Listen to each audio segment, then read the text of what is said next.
15 US cargo planes don't just take off quietly and land in the Gulf without a reason. And when they do, all at once, in a compressed window of time, a strategist doesn't ask, what are they carrying? The first question is always, what are they preparing for? Let's talk about what's actually happening. In the past several days, US military logistics have shifted in a way that the mainstream press is either underreporting or framing as routine force posturing. 15 C-17 Globemaster transport aircraft, the workhorses of American power projection, have been documented delivering supplies to bases across the Gulf region. Qatar, Bahrain, possibly Diego Garcia. The official language is vague. Prepositioning, routine resupply, ensuring readiness. And every single time in modern history, when you've heard that language, something was already in motion that the public wasn't supposed to see clearly until it was too late to ask the right questions. Now, I want you to hold a thought, a critical realization that I'll come back to in the final part of this conversation, and that is this. The United States does not preposition 15 cargo aircraft worth of material because it expects peace. It does so because someone, somewhere in the chain of command, has already made a decision. The question we need to answer today is who made it, what exactly was decided, and most importantly, who benefits? Because those three questions, in my experience studying geopolitical power for over 2 decades, will tell you everything about where this is actually going. To understand the full architecture of what we're witnessing, you have to step back from the noise and look at the chessboard, not just the piece that moved, but the position of every other piece on the board and who has been whispering in the ear of the player holding the white pieces. Right now, the Gulf is not simply a geographic region. It is the most consequential pressure point in a multidimensional conflict that involves Washington, Tehran, Tel Aviv, Riyadh, Moscow, Beijing, and a cast of proxy actors that most Americans have never heard of and will never see on their evening news. Let's start with Iran, because that's what the headline suggests, and frankly, that's what the military logistics suggests too. Iran has spent the better part of the last 18 months watching the regional architecture around it collapse and reconfigure in ways that are existentially threatening to its strategic position.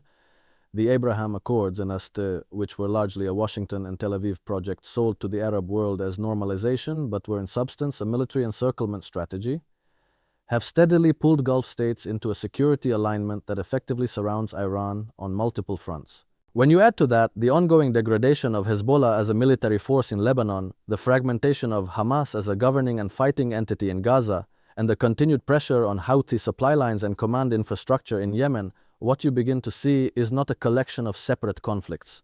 You see a single coordinated campaign to strip Iran of every external deterrent it has built over 40 years. This is not conspiracy. This is documented strategic logic. Iran's doctrine, which its military planners call the axis of resistance, was always built on the principle that direct confrontation with the United States or Israel would be suicidal, so instead you build a ring of allied non-state actors who can absorb pressure, project force, and complicate any adversary's calculus. Hezbollah in Lebanon was the crown jewel of that architecture, a force so formidable that for years it functioned as a genuine military deterrent against Israeli action inside Iran proper. That deterrent has now been severely weakened, and when you remove a deterrent, you change the risk calculation of the party that deterrent was designed to restrain. So here is the first question I want you to sit with, and I genuinely want to hear your thinking in the comments. If Iran has now lost most of its external deterrence layer, does that make war less likely because Iran is weakened, or more likely because the restraint on Israeli and American military planners has been removed? Think carefully about that, because your answer will determine how you interpret everything else that follows. Now back to those 15 cargo planes. To understand why this matters, we have to look at the pattern of American military logistics in the months preceding every significant military escalation in the modern era. Before the Gulf War in 1991, there was a massive pre-positioning of equipment in Saudi Arabia months before a single shot was fired. Before the invasion of Iraq in 2003, equipment was being moved into Kuwait and Qatar nearly a year ahead of the official authorization. Before the strikes on Libya in 2011, assets were quietly repositioned in Mediterranean bases. The public was never told in advance. The logistics always moved first. The political justification was assembled afterward and handed to the press in a neat package. What makes the current moment different, and this is where I want you to really pay attention, is the speed. 15 aircraft in a compressed window is not a long-term prepositioning exercise. Long-term prepositioning uses cargo ships, which are slower but far more economical for bulk material. You use aircraft when you need something there fast, when the timeline you're working against is measured in weeks, not months. That is the signal embedded in the logistics that almost no mainstream outlet is drawing your attention to. Now pair that with the diplomatic landscape. The nuclear negotiations between Washington and Tehran, which were quietly restarted through Omani-backed channels earlier this year, appear to have stalled in a serious way. Multiple reports from regional analysts and one particularly candid assessment from a European diplomatic source suggest that the gap between what Washington is demanding and what Tehran is willing to accept has not narrowed. It has widened. Tehran wants sanctions relief that is substantive and irreversible before it takes any verifiable steps on enrichment. Washington, under significant pressure from a Congress that has become increasingly hawkish on Iran regardless of which party controls it, and under even more intense pressure from Tel Aviv, cannot offer that without a political cost it appears unwilling to pay. So diplomacy is not the trajectory we're on, and when diplomacy fails on an issue this loaded, history tells us very clearly what comes next. But here's where I need to introduce a layer that most analysts are completely ignoring, because they're still thinking about this in a 2003 framework. The global context in 2025 and into 2026 is fundamentally different from anything we've seen in the post-Cold War era. Russia and China are not passive observers of an Iran confrontation, they are active stakeholders. Iran is a founding member of the expanded BRICS architecture. It has signed a 25-year cooperation agreement with China that includes energy, infrastructure, and security dimensions. Russia has deepened its military technical cooperation with Tehran to a degree that would have been unthinkable a decade ago, partly as a function of the Ukraine war, which has forged new dependencies and new alliances across the global south.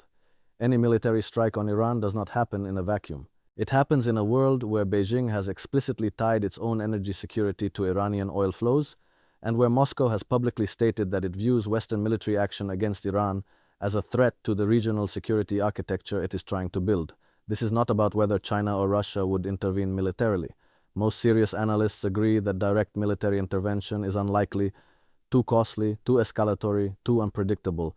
But the response mechanisms available to both powers are enormous and deeply consequential. China could accelerate its de-dollarization moves in a way that triggers serious turbulence in US Treasury markets at the worst possible time. Russia could reopen supply lines to actors across the region in ways that dramatically complicate any American military campaign.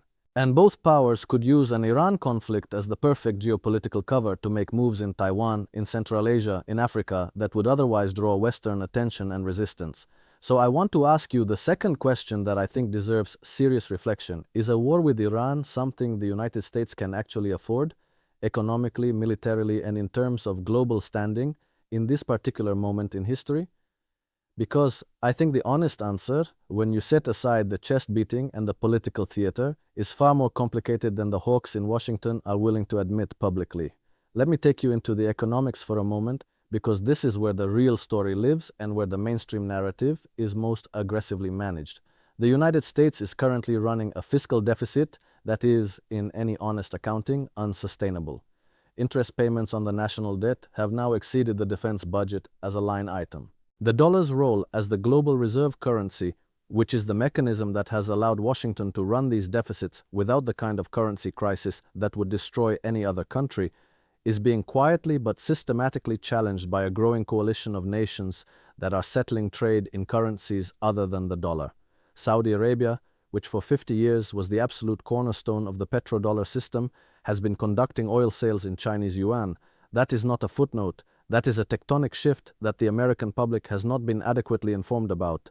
Now, into this already fragile economic architecture, imagine the injection of a major regional war in the Gulf.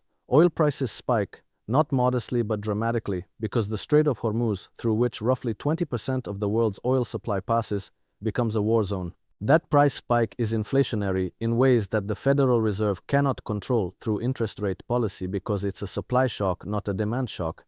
The American consumer, already stretched by years of elevated inflation and stagnant real wages, faces an energy cost explosion at exactly the moment when the federal government needs to spend massively on military operations.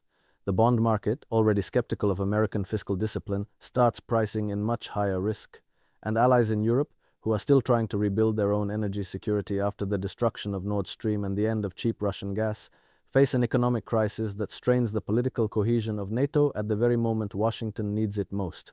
This is the hidden architecture of what 15 cargo planes in the Gulf actually represent, not just a military operation, an economic and geopolitical gamble of extraordinary magnitude. And yet, and this is the part that I find most analytically fascinating and most disturbing, there is a constituency inside the American power structure that genuinely wants this war, not because they've done the full systems analysis I just walked you through and concluded it's worth the risk, but because they're operating from a much shorter time horizon and a much narrower set of interests. Defense contractors who have watched their stock prices soar through every conflict of the past 25 years understand that war is, for them, not a catastrophe, but a business model. Certain political factions that have staked their credibility on a maximum pressure approach to Iran cannot now accept a diplomatic solution without admitting that their strategy failed. And there are actors in the region, and I'll let you draw your own conclusions about which ones, for whom a degraded, destabilized Iran is such a profound strategic objective that they will push for American military action regardless of the cost to American interests. This is the marketing ploy I want you to see through, the framing of an Iran conflict as a defensive necessity, as a response to Iranian aggression, Iranian nuclear ambitions, Iranian proxy attacks, is the packaging. It's the label on the bottle. But the contents of the bottle are something quite different. A war that serves the interests of a specific set of actors who are not the American taxpayer, not the American soldier, and not the American family that will pay $10 for a gallon of gas when the Strait of Hormuz becomes a battlefield.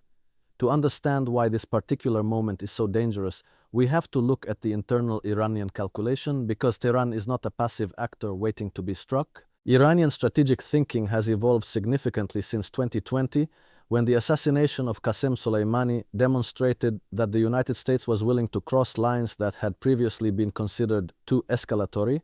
That event, which the Trump administration presented as a decisive blow against Iranian power, actually did something the planners may not have fully anticipated. It radicalized the Iranian security establishment's view of what deterrence actually requires. The moderate faction within Iran that believed in managed tension and diplomatic engagement lost significant ground. The hardliners who argued that only actual nuclear capability, not the threshold status Iran had maintained, but actual weapons, would provide genuine security, gained the upper hand in the internal debate. So the paradox that the hawks in Washington refuse to honestly address is this: every military action taken against Iran over the past decade has pushed Iran closer to the very outcome those actions were supposed to prevent. The JCPOA, the 2015 nuclear deal, had successfully capped Iranian enrichment at levels far below weapons grade and provided a verification architecture that gave the international community genuine visibility into the program. Withdrawing from that deal didn't stop Iranian enrichment, it accelerated it dramatically. Iran has now enriched uranium to 60% purity, a level that has no civilian justification and every military implication. The distance between 60% and weapons grade is not technical, it's political, and the political decision to close that distance is one that Iranian hardliners are increasingly arguing has already been justified by Western behavior. Now, I want to ask you the third question that I think is the most important one of this entire conversation, and I want you to answer it honestly in the comments without the filter of whatever political tribe you belong to. At what point does the cycle of pressure, retaliation, escalation, and further pressure become so self-reinforcing that no individual actor, not Washington, not Tehran, not Tel Aviv, can actually stop it, even if they wanted to? Because that is where I think we genuinely are. Not in a moment where a decision has been made and a war is certain, but in a moment where the system itself has accumulated enough momentum that it may be moving toward catastrophe independent of the intentions of any single decision maker. This is what historians call a structural crisis. And structural crises are far more dangerous than intentional ones, because at least intentional conflicts can be ended by the same actors who started them. Structural crises have a logic of their own. Let me now come back to the critical realization I asked you to hold at the beginning of this conversation, because I promised to unpack it fully, and I want to do that with precision. The realization was this: the United States does not preposition 15 cargo aircraft worth of material because it expects peace. Someone has already made a decision, and the question was who made it and who benefits.